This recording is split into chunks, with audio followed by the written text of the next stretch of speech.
नमस्कार दोस्तों, मेरे YouTube चैनल हिंदी ज्ञानवर्धक में आप सभी का स्वागत है।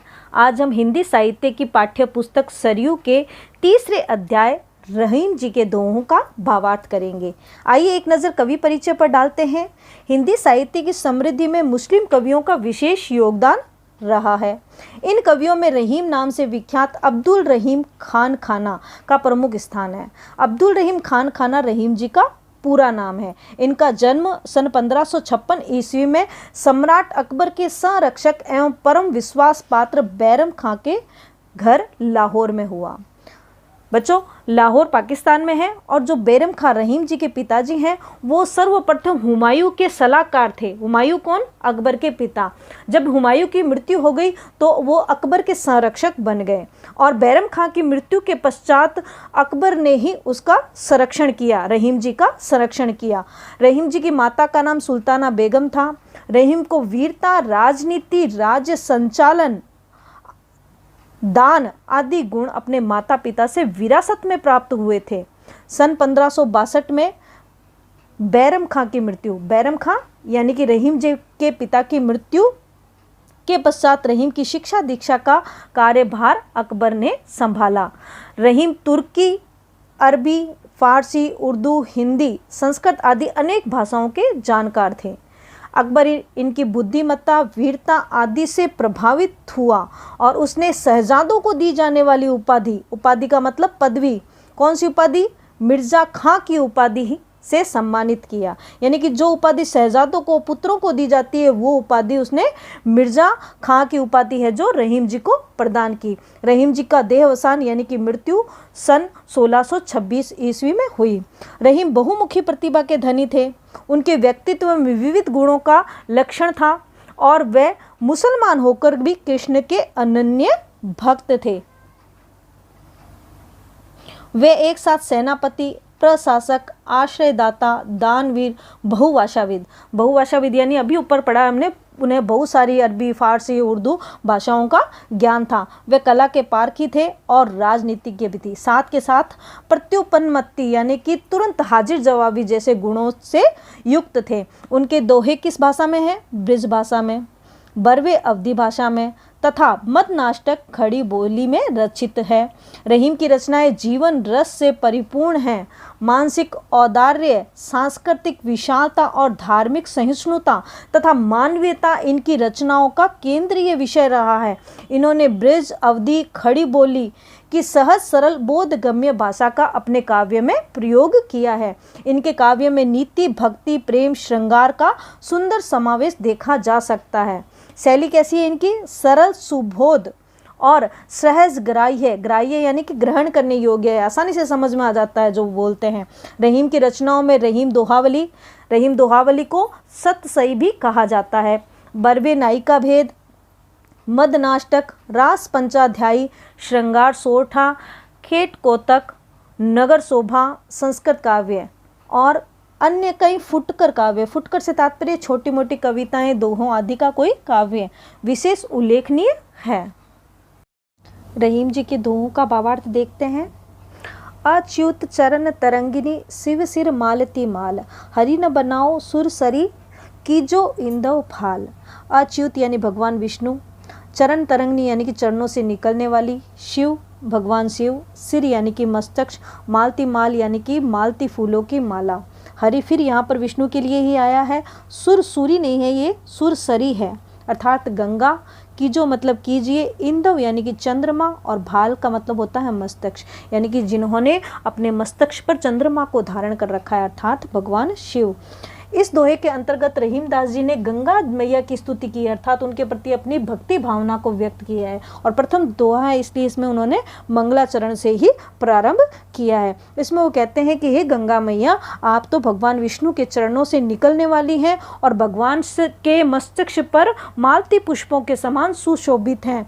तो हे गंगा मैया, अगर आप मुझ पर कृपा करती हैं अर्थात मुझे कुछ बनाती हैं तो मुझे विष्णु न बनाए, हरि न बनाओ, यानी कि मुझे विष्णु न बनाए कि जो इंदो भाल। अगर आप मुझे बनाना चाहती हैं तो मुझे शिव बनाए। जिस प्रकार भगवान शिव ने आपको अपने मस्तक पर धारण कर रखा है उसी प्रकार मैं भी अपने मस्तक पर आपको धारण करूं, ऐसी कृपा कीजिए। दूसरा करते हैं, अमी पियावत मान बिनु रही मन मोहि न सुहाए, मान सहित मरिबो भलो जो विष देव बुलाए। इसके अंतर्गत मान सम्मान रखने वाले व्यक्ति की भावना का आदर करने के लिए कहा है, यानी कि जो व्यक्ति आपका आदर सम्मान करता है उसकी आप कदर कीजिए, उसकी आप महत्व प्रदान कीजिए।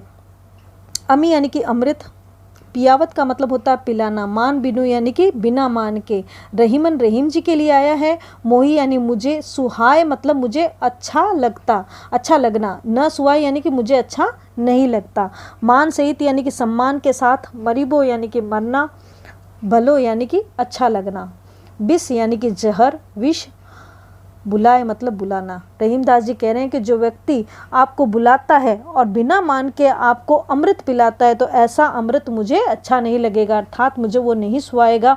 अगर इसकी बजाय अगर आपको कोई बुलाकर विष भी देता है, लेकिन किसके साथ, सम्मान के साथ, तो उस सम्मान के साथ मुझे मरना भी मंजूर है। यानी कि जो व्यक्ति आपका सम्मान करता है उसी व्यक्ति से अगर आप विष भी पी रहे हैं तो इसमें कोई आपत्ति नहीं होनी चाहिए। इस दोहे में अनुप्रास अलंकार है। तीसरा करते हैं, कदली सीप भुजंग मुख स्वाति एक गुण तीन, जैसी संगति बैठिए तेसो ही फल दीन। यानी कि जो स्वाति नक्षत्र की जल की बूंद होती है वो एक ही होती है, लेकिन अलग अलग स्थान पर बैठने के कारण, उसकी संगति करने के कारण वो अलग अलग फल देती है। यहाँ पर इन्होंने सोच समझकर संगति करने की जो राय दी है। कह रहे हैं कदली यानी कि केला, सीप यानी कि सीपी, भुजंग मुख यानी कि सांप का मुख। यानी कि जब स्वाति नक्षत्र की जल की जो बूंद होती है वो केले में गिरती है तो वो कपूर बन जाती है, सीपी में गिरती है तो मोती बन जाती है, और सांप के मुख पर जाकर गिरती है तो वो जहर बन जाती है। इसीलिए व्यक्ति को संगति, जैसी संगति बैठी है तैसो ही फल, व्यक्ति को भी संगति सोच समझ कर करनी चाहिए, क्योंकि जैसी संगति व्यक्ति करेगा उसे वैसा ही फल प्राप्त होगा। इसमें संगति के महत्व पर विशेष प्रकाश डाला गया है। साथ के साथ इसमें अनुप्रास अलंकार है और दृष्टांत अलंकार है। दृष्टांत अलंकार का परिभाषा देखें तो होगी, जब एक बात कही जाए और उससे मिलती जुलती दूसरी बात कही जाए, यानी कि एक बात कहकर दूसरी बात के द्वारा उसको समझाया जाता है, तो वहां पर दृष्टांत अलंकार होता है। चौथा दोहा देखेंगे रहीम जी का। करी रहीम संपत्ति सगे बनत बहुत बहुरीति, विपत्ति कसोटी जे कसे ते ही सांचे मीत। इस दोहे के अंतर्गत रहीम जी ने अच्छे मित्र के लक्षणों पर प्रकाश डाला, यानी कि आपका अच्छा मित्र कैसा होता है उसके बारे में बताया है। कही रहीम जी कहते हैं संपत्ति सगे, यानी कि जिस व्यक्ति के पास दौलत धन होता है, बनत बहुत बहुरीति, उसके बहुत से लोग रिश्तेदार दोस्त बनने के लिए बहुत रीति यानी कि अलग अलग तरीके से अलग अलग हथकंडे अपनाकर उससे दोस्ती बनाने में और रिश्ते बनाने में लगे रहते हैं, प्रयासरत रहते हैं। परंतु अच्छा दोस्त क्या होता है, अच्छा रिश्तेदार या अच्छा सगा संबंधी मित्र कैसा होगा, विपत्ति कसौटी यानी कि विपत्ति रूपी कसौटी। जब विपत्ति रूपी कसौटी आ गया तो यहाँ पर कौन सा अलंकार हो गया, रूपक अलंकार हो गया। विपत्ति कसौटी जे कसे यानी कि जो व्यक्ति आपकी विपत्ति के समय आपका साथ देगा वही सांचे मित्र, वही आपका सच्चा मित्र होगा। इसलिए जब भी विपत्ति हो, आपकी समस्या हो, आप परेशान हो, कष्टों में हो, तो जो व्यक्ति आपका साथ देता है, आपकी विपत्ति के साथ में रहता है, ऐसा व्यक्ति ही आपका सच्चा मित्र होगा। तो इसमें अनुप्रास अलंकार है और रूपक अलंकार है। आगे चलेंगे पांचवें दोहे के अंतर्गत। इसका भावार्थ देखते हैं। काज परे कछु और है, काज सरे कछु और, रहीमन भंवरी के भय नदी सिरावत मोर। मोर यानी कि जो किसी व्यक्ति का विवाह होता है तो अपने सहरे के ऊपर बांधने वाला जो मुकुट होता है उसको मोर बोलते हैं। सिरावत यानी कि बहा देना, जल में डाल देना। भंवरी का मतलब यहाँ पर भांवर पड़ना या विवाह से है। तो कह रहे हैं कि कुछ व्यक्ति ऐसे होते हैं कि काम पड़े तो कुछ और, यानी कि काम पड़ते हैं तो उसकी बहुत मान मनुवार करते हैं, उसकी खुशामद करते हैं, और काज सरे कुछ और काम निकल जाने पर उसको भूल जाते हैं, अर्थात उसको याद ही नहीं करते हैं। उसी प्रकार जिस प्रकार किसी व्यक्ति का भंवरी भय यानी कि विवाह हो जाता है तो अपने माथे पर धारण करने वाले मोर को भी क्या करता है, मुकुट को जल में प्रवाहित कर देता है। यानी कि ऐसे लोगों से हमेशा दूर रहना चाहिए।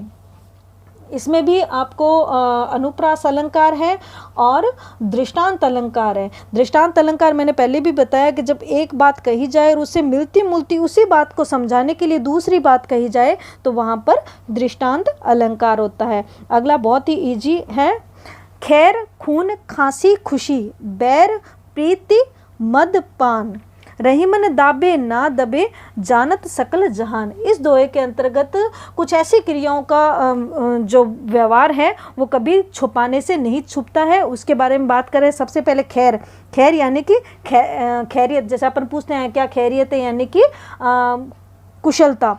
खून यानी कि किसी की हत्या हो जाना, खांसी, खुशी यानी कि खुशी, बैर प्रीति, बैर यानी कि दुश्मनी, प्रीति यानी कि प्रेम, मदपान का मतलब नशा करना। तो ये सब चीज़ें ऐसी हैं जो दाबे ना दबे, दबाने से यानी कि छुपाने से नहीं छुपती है। जानत सकल जहान, जहान का मतलब होता है लोग या जनता, उनको कभी ना कभी इन चीज़ों के बारे में पता चल ही जाता है। 7वें दोहे का भावार्थ देखेंगे, जो रहीम उत्तम प्रकृति, का करी सकत कुसंग, चंदन विष व्यापत नहीं, लपटे रहत भुजंग। इस दोहे के अंतर्गत ऐसे लोगों के बारे में बताया जो श्रेष्ठ हैं, उत्तम प्रकृति के हैं, लेकिन उनके ऊपर कुसंग का प्रभाव नहीं पड़ता है। रहीमदास जी कह रहे हैं कि जिस प्रकार जो लोग अच्छी प्रकृति के होते हैं, उत्तम चरित्र के होते हैं, वो चाहे कितना ही बुरे लोगों के साथ रहे, बुरी संगत करे, उनके ऊपर उसका कोई प्रभाव नहीं पड़ता है। एक दृष्टांत देते हुए बता रहे हैं, चंदन विष व्यापत नहीं, चंदन के वृक्ष पर विष का यानी कि जहर का कोई असर नहीं होता है, चाहे उसके ऊपर लपटे रहे भुजंग, अर्थात उसके ऊपर चाहे कितने जहरीले सर्प लिपटे हुए रहें, लेकिन उस चंदन के ऊपर उसका कोई प्रभाव नहीं पड़ता। उसी प्रकार जो उत्तम प्रकृति के लोग होते हैं उसके ऊपर कुसंगति यानी कि बुरे लोगों की संगति का कोई प्रभाव नहीं पड़ता है। दृष्टांत अलंकार है और अनुप्रास अलंकार है। 8वां देखते हैं एक बार, जो रहीम गति दीप की, कूल कपूत गति सोए, बारे उजियारो करे, बढ़े अंधेरो होए।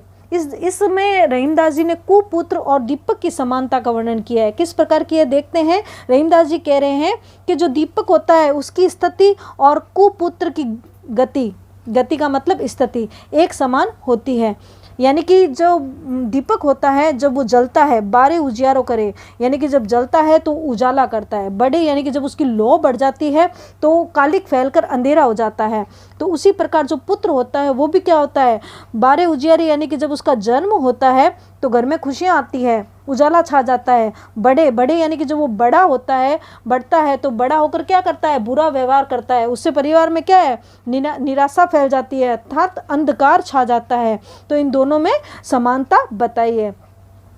बड़े के अंदर श्लेष अलंकार है, जब एक शब्द एक बार आता है और उसका अर्थ एक से अधिक बार होता है तो वहाँ पर श्लेष अलंकार होता है। बड़े यानी कि बढ़ना और तेज हो जाना, जल जाना, जलना, तो इसका 2 अर्थ निकला है, इसलिए यहाँ पर श्लेष अलंकार है।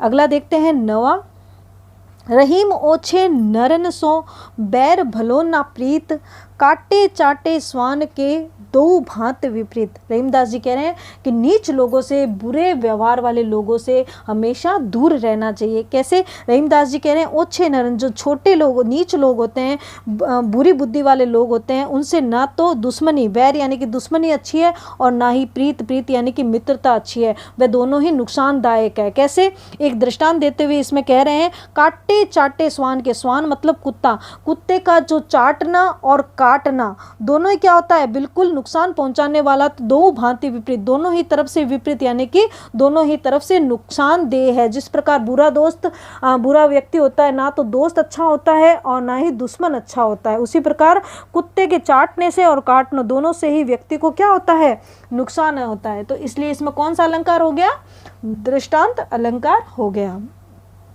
रहीम जी के 10वें दोहे का भावार्थ देखते हैं, रहीमन धागा प्रेम का, मत तोड़ो चटकाए, टूटे से फिर ना जुड़े, जुड़े गांठ ही पड़ जाए। ये दोहा तो अपन ने बचपन से सुना हुआ है और हम सबको इसका अर्थ भी आता है, फिर भी एक बार अपन देखते हैं इसका भावार्थ, रहीमदास जी कह रहे हैं कि प्रेम रूपी धागा यानी कि जो प्रेम का बंधन है उसे कभी भी तोड़ना नहीं चाहिए। क्यों? क्योंकि वो बहुत ज़्यादा नाजुक होता है और असावधानी करके, चटक कर यानी कि असावधानी करके, बुरा व्यवहार करके कभी भी उस बंधन को नहीं तोड़ना चाहिए। क्यों? टूटे से फिर ना जुड़े। कह रहे हैं कि अगर एक बार टूट जाता है प्रेम रूपी बंधन तो वापस नहीं जुड़ पाता है, और अगर जुड़ भी जाता है तो बीच में गांठ पड़ जाएगी, यानी कि रिश्ते के अंदर मलिनता का जो पुट है वो उसमें आ जाएगा। प्रेम धागा प्रेम का रूपक अलंकार है और दृष्टांत अलंकार है। आगे देखते हैं 11वें दोहे का भावार्थ। रही मन पानी राखिए, बिनु पानी सब सून, पानी गए न ऊबरे, मोती मानुष चून। इस दोहे के अंतर्गत रहीम जी ने प्रतिष्ठा का बारे में बताया है कि व्यक्ति को अपनी प्रतिष्ठा बनाए रखना चाहिए। किस प्रकार बनाए रखना चाहिए? पानी से तात्पर्य यहाँ पर प्रतिष्ठा, पानी फिर दोबारा आया है, प्रतिष्ठा ही है इसका भी अर्थ। सून का मतलब होता है व्यर्थ, यानी कि जिस व्यक्ति की प्रतिष्ठा नष्ट हो जाती है, यानी कि नष्ट होने के बाद उसका जीवन है जो व्यर्थ है, अर्थात व्यक्ति को अपनी प्रतिष्ठा बनाए रखना चाहिए। जिस प्रकार पानी गए न उभरे, जिस प्रकार पानी उतर जाने से मोती यानी कि यहाँ पर इस पानी का जब एक शब्द की आवृत्ति एक बार हो और प्रसंगानुसार अर्थ भिन्न भिन्न हो तो वहाँ पर श्लेष अलंकार होता है। किस प्रकार? यानी कि पानी के यहाँ पर 3 अर्थ निकलेंगे। मोती के संदर्भ में, मनुष्य यानी कि मनुष्य के संदर्भ में, चून यानी कि आटे के संदर्भ में। तो कह रहा है कि जब मोती का पानी उतर जाता है यानी कि उसकी चमक उतर जाती है तो उसकी कीमत घट जाती है, और मनुष्य का पानी उतर जाना मतलब उसकी इज्जत उतर जाना, तो भी उसकी क्या हो जाती है? कीमत नहीं रहती है। और आटे के संदर्भ में कह रहे हैं कि अगर पानी नहीं होगा तो आटे का भी उपयोग उचित नहीं है, अर्थात पानी के बिना आटे का कोई उपयोग नहीं है। इसलिए व्यक्ति को अपनी प्रतिष्ठा का सदैव ध्यान रखना चाहिए। श्लेष अलंकार है और अनुप्रास अलंकार है। आगे चलते हैं, 12वें दोहे का भावार्थ देखते हैं। प्रीतम छवि नैनन बसी, पर छवि कहाँ समाए, भरी सराय रहीम लखी, पथिक आप फिर जाए। इसके अंतर्गत आराध्य भक्ति की भावना का सुंदर निरूपण किया गया है। किस प्रकार किया गया? प्रीतम छवि नैन बसी, प्रीतम से तात्पर्य यहाँ पर परमात्मा से है। रहीमदास जी कह रहे हैं कि एक बार परमात्मा की छवि नेत्रों में बस जाती है, नैनन यानी कि नेत्रों में बस जाती है, पर छवि कहाँ समाए, फिर उस नेत्रों के अंदर किसी दूसरे व्यक्ति की छवि का कोई नहीं समा सकता है, यानी कि उसमें कोई भी व्यक्ति दूसरा आकर नहीं बस सकता है। बड़ी सहाय रहीम लखी, वही इसमें दृष्टांत अलंकार है। मिलती जुलती बात के द्वारा अपनी बात को समझा रहा है कि जिस प्रकार सराय यानी कि जो रहने का स्थान होता है, वहाँ पर कोई व्यक्ति जाकर देखता है कि यहाँ तो जगह नहीं है रहने के लिए, तो वो पथिक क्या करेगा? राहगीर आप फिर जाए, वो वापस चला जाएगा। अर्थात जिसके नेत्रों में अर्थात भगवान बस गए हैं उसके नेत्रों में यानी कि उसकी अन्यत्र कहीं भी आसक्ति नहीं होती है। दोहे का भावार्थ देखेंगे। यो रहीम जस होत है उपकारी के संग, बांटन वारे के लगे ज्यो मेहंदी का रंग। इसमें रहीमदास जी ने अच्छे व्यक्तियों के साथ रहने के लाभ बताए हैं, यानी कि कह रहे हैं कि ज्यो रहीम होत है, जस यानी कि यश प्राप्त होता है, यानी कि उसका अच्छा ही होता है। उपकारी के संग, कि जो व्यक्ति उपकारी लोगों के संग रहता है उसके साथ भी अच्छा व्यवहार होता है। उसी प्रकार जिस प्रकार बांटन वारे के लगे, बांटन का मतलब यहाँ पर बांटना नहीं है, यहाँ पर है पीसने वाला। किसको पीसने वाला? मेहंदी को, कि जो व्यक्ति मेहंदी को पीसता है उसके हाथ में भी मेहंदी का रंग लग जाता है। उसी प्रकार कि जो व्यक्ति उपकारी व्यक्तियों के साथ, उपकार करने वाले व्यक्तियों के साथ रहता है तो उसका भी क्या होता है? हित होता है, उसके साथ भी अच्छा होता है। अब यहाँ पर ज्यों आया है, जब ज्यों जैसे आदि शब्दों का प्रयोग होता है तो वहाँ पर उदाहरण अलंकार होता है। आगे चलते हैं, 14वें का देखते हैं। बिगड़ी बात बने नहीं, लाख करे किन कोय, रही मन फाटे दूध को, मथे न माखन हो। ये भी हमने बहुत बार सुना हुआ है दोहा। इसमें रहीमदास जी कह रहे हैं कि व्यक्ति को अपने शब्दों पर नियंत्रण रखना चाहिए, यानी कि कुछ भी बिना सोचे समझे नहीं बोलना चाहिए। अगर ऐसा हम करेंगे, शब्दों पर नियंत्रण नहीं रखेंगे तो क्या होगा, दोस्त भी दुश्मन बन जाता है और दुश्मन क्या हो जाता है, अच्छा बोलने से दुश्मन दोस्त बन जाता है। इसलिए अपने शब्दों पर व्यक्ति को नियंत्रण रखना चाहिए। अगर वैसा नहीं करेगा तो क्या होगा, बिगड़ी बात बने रही लाख करो किनको। यानी कि एक बार जब अनशंट बोलने से बात बिगड़ जाती है तो वापस लाख कोशिश कर लो वो बात नहीं बनती है, अर्थात व्यवहार वैसा नहीं होता है जैसे पहला होता है। उसी प्रकार उदाहरण देते हुए कह रहे हैं, रहीमन फाटे दूध, रहीमदास जी कह रहे हैं कि जिस प्रकार दूध फट जाता है उसको कितना ही मत लो उसमें से माखन नहीं निकलता है, उसी प्रकार एक बार व्यवहार खराब होने के बाद वैसा वो सुख देने वाला नहीं होता है जैसे पहले वाला होता है। यहाँ पर अनुप्रास अलंकार है और दृष्टांत अलंकार है। आगे का दोहा देखते हैं, अंतिम दोहा है हमारा, मथत मथत माखन रहे दही मही बिलगाय। बिलगाय का मतलब होता है अलग हो जाना, मथत का मतलब मथना, मक्खन निकालने के लिए हम छाछ को मथते हैं, ठीक है। रहीमन सोई मीत है भीर परे ठहराए। भीर का मतलब होता है विपत्ति में, संकट के समय में। मीत का मतलब होता है मित्र। अब इस दोहे के अंतर्गत सच्चे मित्र के स्वभाव और लक्षण बताए गए हैं कि जिस प्रकार माखन को दही को हम मथते हैं, दही यानी कि दही और मही का मतलब होता है छाछ। रहीमदास जी इसमें कह रहे हैं कि जब हम दही को मथते हैं तो क्या हो जाता है, मक्खन दही छाछ अलग हो जाती है और दही अलग हो जाता है, लेकिन उसमें मक्खन रहता है। उसी प्रकार जो अच्छा मित्र होता है, सच्चा मित्र होता है, वो संकट के समय में, विपत्ति के समय में क्या करता है, हमारा साथ देता है। इस प्रकार हमारे रहीमदास जी के 15 ये दोहे हैं वो पूर्ण हो गए हैं। इसमें एक बार अलंकार देख लेते हैं। अंत्यानु अनुप्रास अलंकार है। अंत्यानु यानी कि अंत में तुकबंदी होती है तो वहाँ पर अंत्यानुप्रास अलंकार होता है। एक अलंकार और है, कौन सा है, पुनरुक्ति प्रकाश अलंकार। मथत मथत, जब एक शब्द की आवर्ती एक बार होती है तो वहाँ पर पुनरुक्ति प्रकाश अलंकार होता है। और दृष्टांत अलंकार तो है ही।